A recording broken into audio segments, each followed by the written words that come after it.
In October 1960, Captain James Jimmy Harper took off from Seattle-Tacoma International Airport in a Boeing 707 for what should have been a routine test flight over the Cascade Mountains. The experienced test pilot was evaluating new navigation equipment for Boeing commercial airplanes, a mission that required flying predetermined routes through Washington's mountain valleys to test radio communication systems. When Harper failed to return to base after 4 hours, Boeing officials initiated emergency search procedures. Despite extensive efforts involving military aircraft, civil air patrol volunteers, and mountaineering rescue teams, no trace of Captain Harper or his aircraft was ever found. For 64 years, the disappearance of the Boeing test pilot remained one of aviation's most perplexing unsolved cases. Then, in 2024, when engineers began surveying remote areas for a new hydroelectric project in the North Cascades, ground-penetrating radar detected an anomaly buried deep beneath decades of rockslides and forest growth. What they found would finally reveal what happened to Captain Harper on that October afternoon in 1960 and expose a Cold War conspiracy that had been hidden in the mountains for over 6 decades. Detective Maria Santos had been with the Washington State Patrol for 19 years, specializing in aviation-related cases and working closely with federal agencies on incidents involving aircraft accidents and missing persons. The Harper case was legendary among aviation investigators, a mystery that had inspired countless theories and amateur investigations over the decades, but had never yielded concrete evidence about what had happened to the experienced test pilot. Santos had first encountered the Harper case during her training at the State Police Academy, where it was used as an example of how aircraft could seemingly vanish without a trace in Washington's challenging terrain. The Cascade Mountains contained thousands of square miles of wilderness, deep valleys, and remote areas where a crashed aircraft could remain hidden for decades or longer. Now Santos stood in the Aviation Investigation Unit office at State Patrol headquarters in Olympia, holding a folder that contained 64 years of reports, search records, and witness statements related to Captain Harper's disappearance. The case had been officially suspended in 1965 after 5 years of intermittent search efforts had failed to locate any trace of the missing aircraft. The call that had reactivated the Harper investigation had come from Dr. Richard Coleman, a geological engineer with Pacific Northwest Hydroelectric, who was conducting feasibility studies for a proposed dam project in the remote Cascade Wilderness. The project required detailed geological surveys of areas that had never been systematically examined using advanced ground-penetrating radar and seismic analysis equipment. "What exactly did your survey team discover?" Santos asked Dr. Coleman, who had requested an in-person meeting rather than filing a routine report about their findings. Dr. Coleman spread a collection of topographical maps and radar imaging results across Santos's desk. The images showed sophisticated geological scans of a remote valley in the North Cascades, approximately 60 miles northeast of Seattle, in terrain that was virtually inaccessible except by helicopter or extensive hiking. "We were conducting geological stability assessments for the proposed dam site when our ground-penetrating radar detected a large metallic object approximately 40 feet below the surface," Dr. Coleman explained. "The object appears to be an aircraft based on its size and configuration, but it's completely buried under what appears to be decades of rock slides and sediment accumulation." Santos studied the radar images, which clearly showed the outline of what appeared to be a large aircraft buried deep beneath layers of rock and soil. The location was in an extremely remote area of the Cascades, far from any established flight routes or areas that had been searched during the original investigation. "Have you been able to determine the type of aircraft?" "Based on the size and configuration shown in our scans, it appears consistent with a Boeing 707, Dr. Coleman replied. "The dimensions match, and the burial depth suggests it's been there for several decades, which would be consistent with the time frame of Captain Harper's disappearance. Santos felt the familiar excitement of a cold case suddenly showing signs of life. A Boeing 707 buried in a remote Cascade Valley, discovered 64 years after Captain Harper's mysterious disappearance. The location was far from where search teams had concentrated their efforts in 1960, which could explain why the aircraft had never been found despite extensive search operations. The implications were significant. If Dr. Coleman's team had actually located Harper's missing aircraft, it would finally provide answers to one of aviation's most enduring mysteries. But it would also raise new questions about how an experienced test pilot had ended up so far from his planned flight route, and why the aircraft was buried so deeply beneath rock slides and debris. Santos immediately contacted her supervisor, Captain David Wilson, to brief him on the development and request authorization for a full investigation. The Harper case had generated significant public interest over the decades, and any major developments would need to be handled carefully to preserve the integrity of the investigation while managing media attention and the expectations of aviation enthusiasts who had followed the case for years. "I want a complete forensic aviation team on site within 48 hours, Wilson told Santos after reviewing Dr. Coleman's preliminary findings. "This could be the biggest break we've had on this case since 1960, but we need to be prepared for significant logistical challenges. That area of the Cascades is extremely remote and difficult to access. The Harper case had been one of the most extensively investigated aviation disappearances in Pacific Northwest history." Captain James Harper had been 34 years old in 1960. A veteran military pilot who had served in the Korean War before joining Boeing as a test pilot in 1957. He was considered one of the company's most skilled and reliable pilots, with extensive experience flying in challenging weather conditions and mountainous terrain.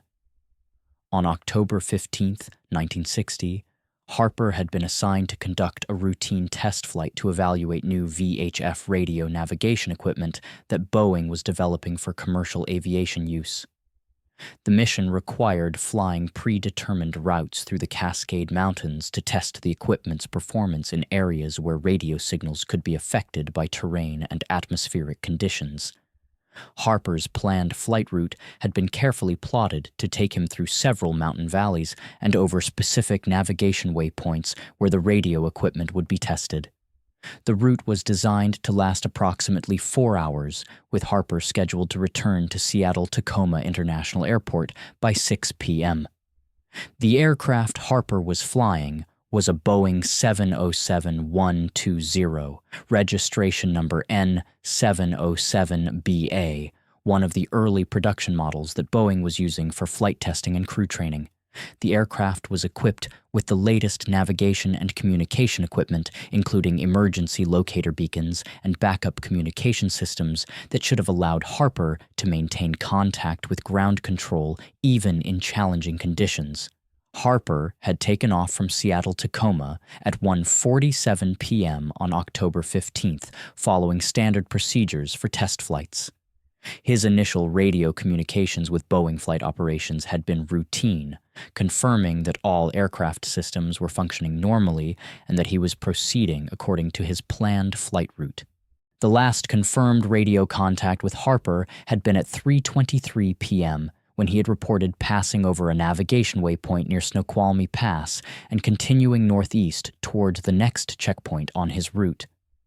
The communication had been brief but normal, with Harper confirming that the navigation equipment was performing as expected and that weather conditions were suitable for continuing the test flight. When Harper failed to make his next scheduled radio check at 4 p.m., Boeing flight operations had attempted to re-establish contact using multiple frequencies and communication methods. When 30 minutes passed without any response, they had initiated emergency procedures and contacted air traffic control to request assistance in locating the missing aircraft. The original search effort had been massive and well-coordinated, involving military aircraft from McChord Air Force Base, Civil Air Patrol volunteers, commercial helicopters and ground teams with specialized mountain rescue equipment. The search had focused on Harper's planned flight route and nearby areas where he might have diverted due to weather or mechanical problems. Search aircraft had flown hundreds of hours over the Cascade Mountains, using both visual observation and early electronic detection equipment to look for any sign of the missing Boeing 707. Ground teams had searched accessible areas along the planned flight route, while mountain rescue specialists had examined remote valleys and crash sites that could only be reached on foot. Despite the extensive search effort, which had continued intermittently for 5 years, no trace of Harper or his aircraft had ever been discovered. No wreckage, no emergency signals, no evidence of an impact or crash site. The Boeing 707 had simply vanished somewhere over the Cascade Mountains, becoming one of aviation's most puzzling unsolved cases. Now, 64 years later, Dr. Coleman's geological survey team had potentially located the missing aircraft in an area that had never been systematically searched during the original investigation. The remote valley where the radar anomaly had been detected was approximately 20 miles northeast of Harper's planned flight route in terrain so rugged and inaccessible that it would have been extremely difficult to search in 1960. Santos began planning the complex logistics required to investigate the potential crash site. The location was accessible only by helicopter, and the investigation would require specialized equipment for excavating the buried aircraft while preserving any evidence that might have survived 6 decades underground. The site was located in the Mount Baker Snoqualmie National Forest, requiring coordination with federal agencies and environmental specialists to ensure that the investigation could be conducted safely and legally in the protected wilderness area. Additionally, the technical challenges of excavating an aircraft buried 40 feet underground in mountainous terrain would require engineering expertise and heavy equipment that would need to be transported to the site by helicopter. Dr. Coleman's survey team had identified a clearing approximately half a mile from the buried aircraft where helicopters could land and a temporary base camp could be established. From there, investigators would need to hike through difficult terrain to reach the actual crash site, carrying all necessary equipment and supplies for what could be a weeks-long excavation operation. Santos assembled a team that included aviation accident investigators from the Federal Aviation Administration, forensic specialists from the Washington State Patrol Crime Lab, archaeological excavation experts experienced in aircraft recovery operations, and technical specialists with the equipment necessary to safely excavate buried aircraft without damaging potential evidence. The team also included Dr. Patricia Williams, a forensic anthropologist who specialized in aviation accident investigations, and Dr. Michael Chen, an aerospace engineer who had extensive knowledge of Boeing 707 systems and could help identify and interpret any aircraft components that might be recovered. The helicopter flight to the crash site took Santos and her team over some of Washington's most spectacular and challenging terrain. The Cascade Mountains stretched endlessly in all directions, covered with dense forests and carved by deep valleys that had been shaped by millions of years of geological activity and more recent glacial action. The landing zone that Dr. Coleman's team had identified was a small clearing surrounded by towering peaks and dense forest. The altitude was approximately 4,500 feet above sea level, and the autumn weather conditions required careful planning to ensure that helicopter operations could be conducted safely. From the landing zone, the hike to the buried aircraft site took nearly 2 hours through difficult terrain that included steep slopes, fallen timber, and areas where rockslides had created unstable footing. The site itself was located in a narrow valley that appeared to have been affected by multiple rockslides over the decades, which explained why the aircraft was buried so deeply. Dr. Coleman met Santos at the crash site and showed her the exact location where the ground-penetrating radar had detected the buried aircraft. The area looked unremarkable from the surface, just another section of the mountain valley covered with rocks, soil, and forest debris that had accumulated over many years. The aircraft appears to be approximately 40 feet below the current surface level, Dr. Coleman explained, pointing to markers that his team had placed to indicate the boundaries of the radar anomaly. Based on our geological analysis, it appears that the aircraft impacted the valley floor and was then gradually buried by a series of rockslides and sediment deposits over the past 64 years. Santos studied the site and tried to visualize how Harper's Boeing 707 had ended up in this remote location. The valley was narrow and surrounded by steep mountainsides, challenging terrain for any aircraft, but particularly difficult for a large commercial jet like the Boeing 707. The excavation of the buried aircraft began on a clear Monday morning in September 2024, with Santos overseeing the complex operation to uncover and examine what might be the remains of Captain Harper's missing Boeing 707. The work required careful coordination between multiple specialists and the use of heavy equipment that had been transported to the site by helicopter. The initial excavation revealed that Dr. Coleman's radar imaging had been accurate. There was indeed a large metallic object buried beneath decades of rock and debris. As the excavation progressed, it became clear that the object was definitely an aircraft, and its size and configuration were consistent with a Boeing 707.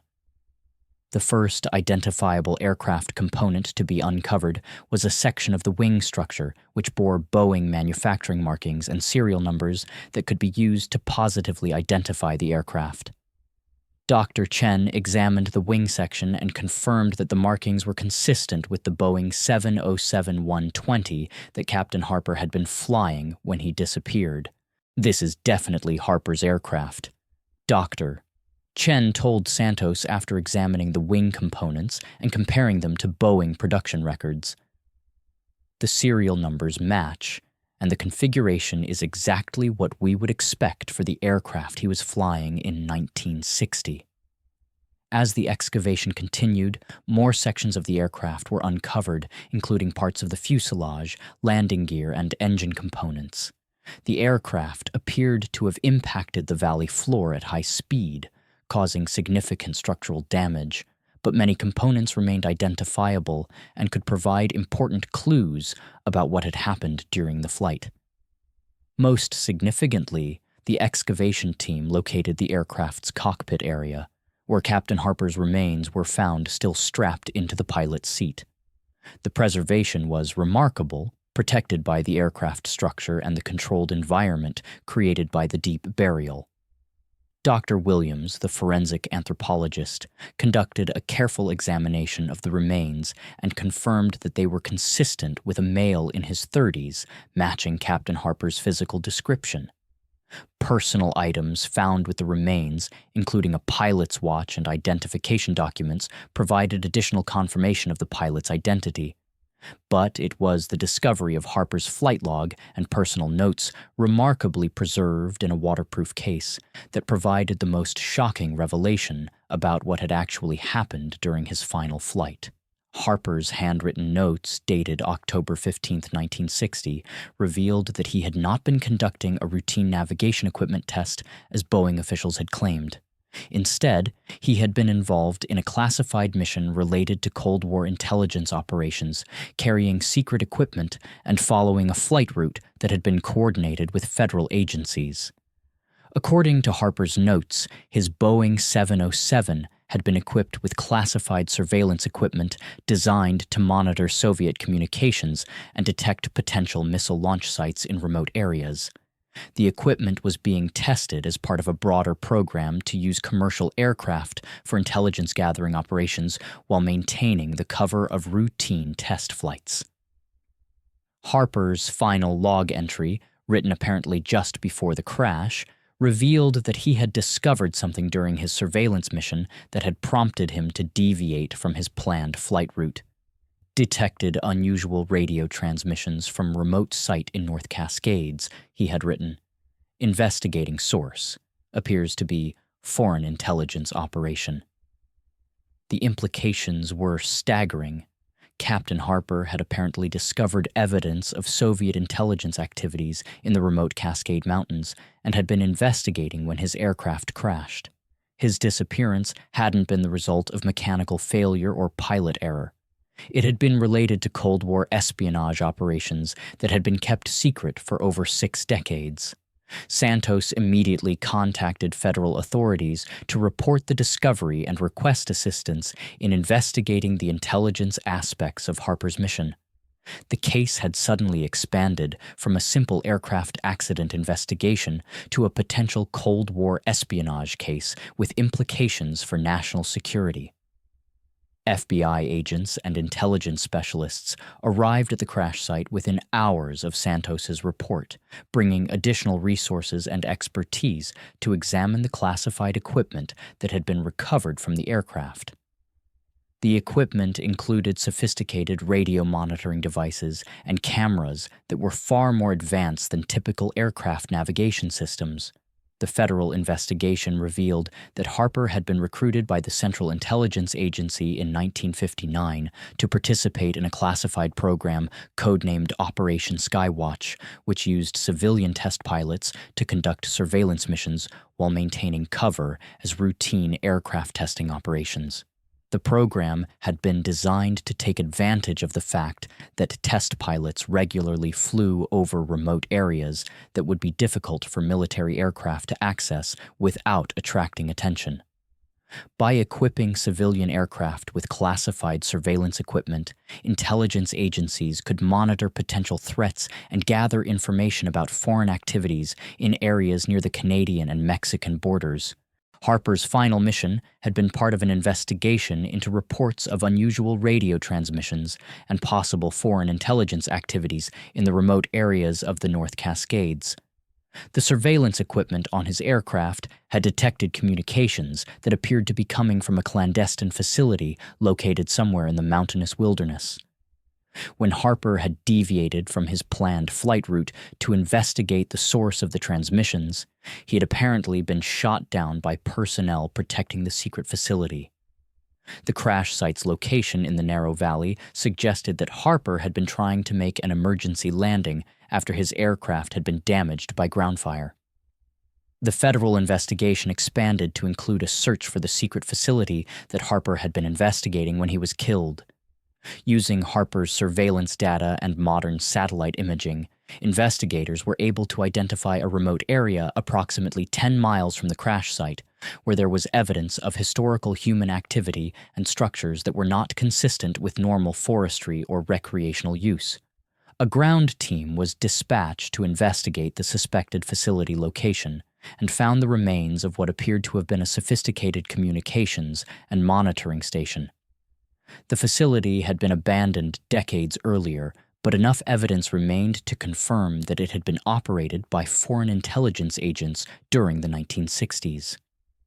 Documents found at the abandoned facility revealed that it had been operated by Soviet intelligence agents who were monitoring U.S. military communications and gathering information about American defense capabilities during the height of the Cold War.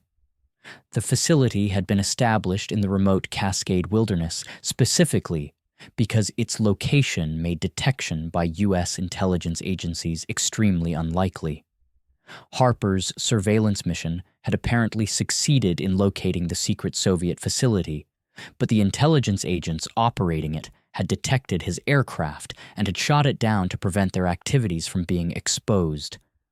Harper had died as a casualty of Cold War espionage operations that had been conducted in the remote wilderness of Washington state. The investigation revealed that Boeing officials and federal agencies had covered up the true nature of Harper's mission to protect the classified Operation Skywatch program and prevent public disclosure of Soviet intelligence activities on U.S. soil. Harper's family had been told that he had died in a routine test flight accident, never knowing that he had actually been killed while serving his country as an intelligence operative. The cover-up had been maintained for 64 years, with all records of Operation Skywatch and Harper's classified mission sealed under national security provisions. Only the accidental discovery of the buried aircraft by Dr. Coleman's geological survey team had finally revealed the truth about Harper's disappearance and death.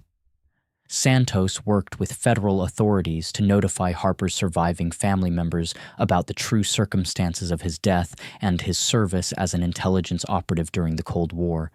Harper's sister, now in her 80s, was the only immediate family member still alive, and she expressed both grief and pride in learning about her brother's classified service. Jimmy always said his test flights were more important than just checking navigation equipment, she told Santos during a meeting to discuss the investigation findings.